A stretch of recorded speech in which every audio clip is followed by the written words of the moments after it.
நண்பர்கள் அனைவருக்கும் வணக்கம். இன்றைக்கி நம்ம இந்த வீடியோவில் பார்த்திங்கன்னா, அதாவது மகளிர் உரிமை தொகையை பற்றி பெண்களுக்கு ஜாக்பாட் அறிவிப்பு ரூபாய் 2000 உயர்த்தப்படும் அப்படின்னு சொல்லிட்டு அறிவிப்புகளை வெளியிட்டிருக்கிறாங்க. ஸோ அதை பற்றின தகவலை தான் பார்க்க போகிறோம். அதுக்கு முன்னாடி நம்ம சேனலில் தடவையாக பார்க்குறீங்க அப்படின்னா நம்ம சேனலில் சப்ஸ்கிரைப் பண்ணிக்கோங்க. அண்ட் பக்கத்தில் இருக்கிற பெல் ஐக்கானை தட்டிக்கோங்க. அப்போ தான் நம்ம போடுற வீடியோஸ் எல்லாம் உங்களுக்கு நோட்டிஃபிகேஷன் வரும். வாங்க வீடியோக்குள்ளே போகலாம். ஸோ இப்போ பார்த்திங்கன்னா தமிழக அரசு சார்பாக பல்வேறு நலத்திட்ட உதவிகள் செயல்படுத்தப்பட்டு வருகிறது. குறிப்பாக பெண்கள் தங்களது சொந்த முயற்சியில் முன்னேற வேண்டும் என்பதற்காகவும் சுய தொழில் செய்து வாழ வேண்டும் என்பதற்காகவும் பல திட்டங்கள் செயல்படுத்தப்பட்டு வருகிறது. ஸோ அந்த வகையில் பெண்களுக்கு மாதம் அடிப்படை தேவைகளுக்காக மற்றவர்களை எதிர்பார்க்காமல் வாழும் வகையில் திமுக அரசால் மகளிர் உரிமை தொகை திட்டமானது செயல்படுத்தப்பட்டு வருகிறது. அதன்படி பார்த்திங்கன்னா மகளிர் உரிமை தொகை திட்டம் கடந்த 2023ஆம் ஆண்டு செப்டம்பர் மாதம் 15ஆம் தேதி குடும்ப தலைவிகளுக்கு மாதந்தோறும் ரூபாய் 1000 வங்கி கணக்கில் வரவு வைக்கப்படுகிறது. இந்த திட்டத்தால் மாதந்தோறும் 1,16,00,000 பேரின் வங்கி கணக்கில் மாதந்தோறும் 15ஆம் தேதி ரூபாய் 1000 வரவு வைக்கப்படுகிறது. இந்த திட்டம் பெண்கள் மத்தியில் நல்ல வரவேற்பை பெற்றது.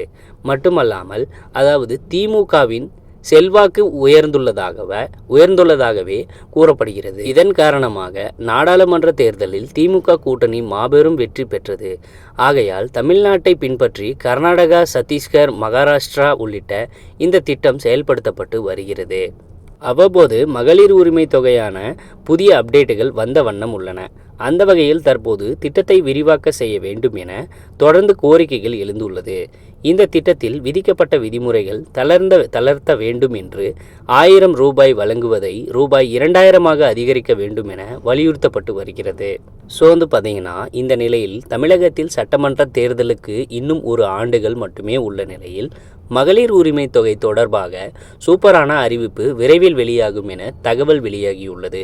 அதாவது மகளிர் உரிமை தொகை ரூபாய் 2000 உயர்த்தப்பட்டால் 2026 சட்டமன்ற தேர்தலில் 200 தொகுதிகளில் வெற்றி பெறும் என்று அக்கட்சியின் தலைவர் கூறியிருக்கிறார். அது மட்டும் இல்லாமல் கடந்த முறை போல தனி பெரும்பான்மையுடன் ஆட்சியை பிடிக்க முடியும் என்று திமுக நம்புகிறது. ஸோ பார்த்தீங்கன்னா பொங்கலுக்கு பிறகு அதாவது சட்டமன்ற பட்ஜெட் கூட்டத்தொடருக்கு பிறகு இது தொடர்பான அதிகாரப்பூர்வ அறிவிப்பு வெளியாக வாய்ப்புள்ளதாக கூறப்படுகிறது. மேலும் இதற்கான விதிமுறைகள் தளர்த்தப்படலாம் என கூறப்படுகிறது.